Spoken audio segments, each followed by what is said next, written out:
today, Bill? This beautiful spring day. This is an absolutely gorgeous day, and the peak of spring. The flowers are coming out. The trees have buds. Yeah. And we are in East Cemetery, or sometimes known as Little River Cemetery, in North Hampton, New Hampshire. Yeah. And this is without doubt. We have a number of favorite cemeteries, beautiful cemeteries.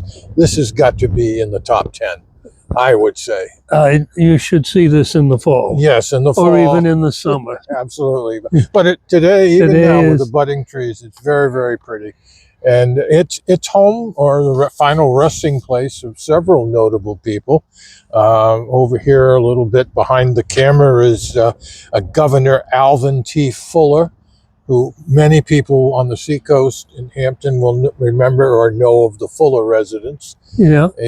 He was a governor of Massachusetts, a philanthropist, and I'm pretty sure we're going to do a piece on him. I think we're going to look into him a little little more. We'll be back to see him. Yeah. There's also Morris Lamprey, who was a respected individual lawyer here in the town, another philanthropist, I believe. Yeah.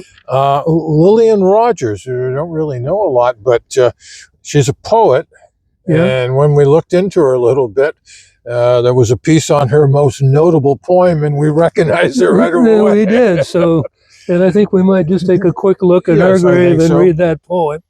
They do have, apparently they have living history tours here where people dress up like the, But today we're here to visit the final resting place of Ogden Nash. And Rick wrote the piece on Ogden, so we're going to let Rick tell the story. Well, Ogden lived from 1902 to 1971.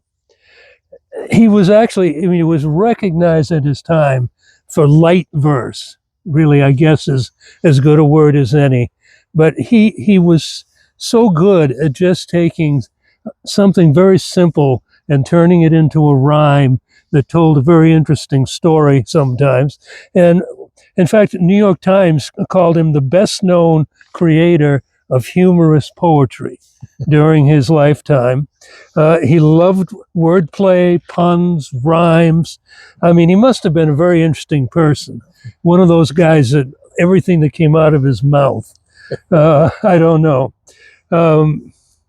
He was on radio, he was on TV, he was a lecturer.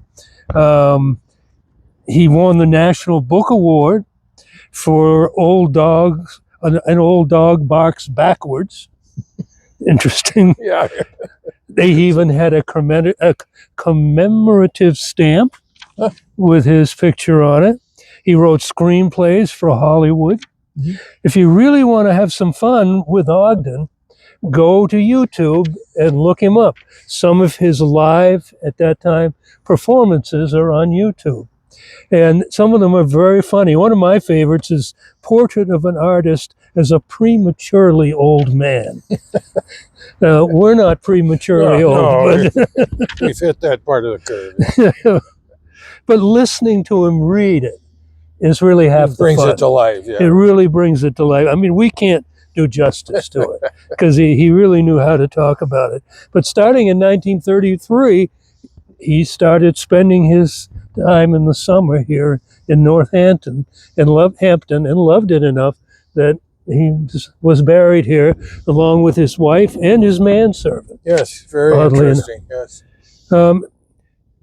You want to hear a couple of his observations? I would love to, yes. Although this is one of my favorite. I'm sure it is yours too. But to keep your marriage brimming with love in the loving cup, whenever you're wrong, admit it. Whenever you're right, shut up. Yes. The door of a bigoted mind opens outwards so that the only result of the pressure of facts upon it is close to it more snugly. When grandparents enter the door, discipline flies out the window. Yeah. I don't know if that's 100% true. Being grandparents, no. This is my favorite because this is my dog, our dog, my wife Jane's, and our dog. This is so much the truth. A door is what a dog is perpetually on the wrong side of. Yes. I don't know how often I'm sitting on the porch. Yeah. Wants to come in. 2 seconds later, wants to go out. This one's not so, probably considered so great nowadays. I don't know. But candy is dandy, but liquor is quicker. Yes, and I think that comes under my favorite. But yes, it's probably not as proper as it should be these days. But it is funny none the same. Yes. And here's one that kind of does attack, I think I can identify with. You are only young once, but you can stay immature indefinitely. I guess, yes. Yeah. Now here he's talking to the Lord. He decided on a beautiful day like this to go to the beach. And this is his poem to the Lord. I didn't go to church today. I trust the Lord to understand. The surf was swirling blue and white, children swirling on the sand. He knows how brief my stay, how brief the spell of summer weather.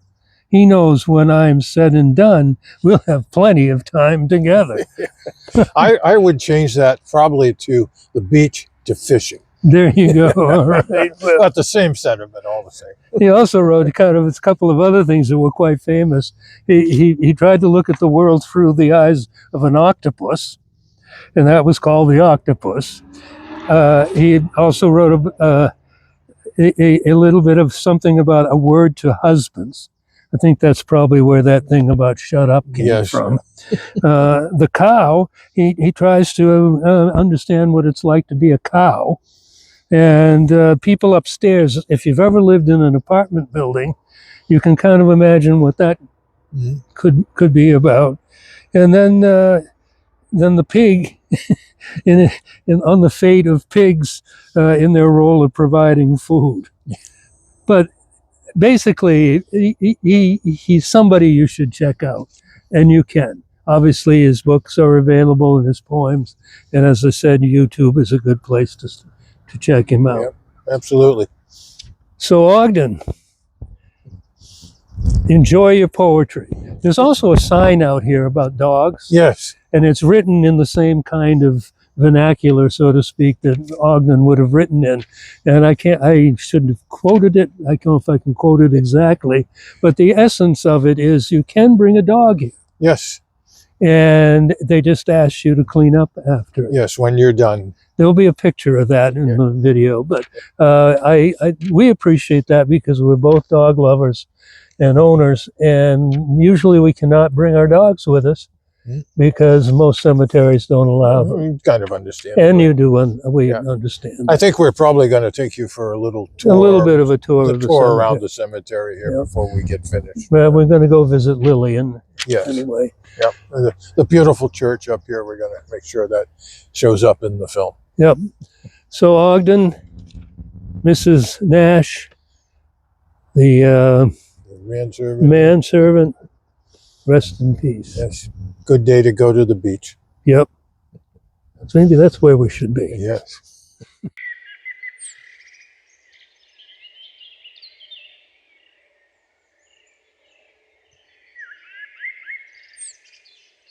Oh, I thought we'd just make a quick stop by here for Lillian Rogers.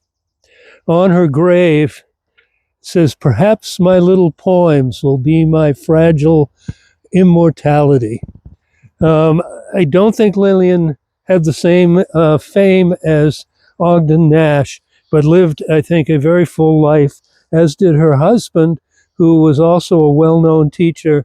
And I think it says what he taught for over 50 years. That, we might come back and do a little more research on them. But we do have one sort of quick poem that we found from Lillian, and both Bill and I recognized it. So obviously she has some immortality out there. But here it goes. First, a howling blizzard woke us. Then the rains came down and soaked us. Now before the eyes can focus, crocus. Rest in peace, Lillian and Percy.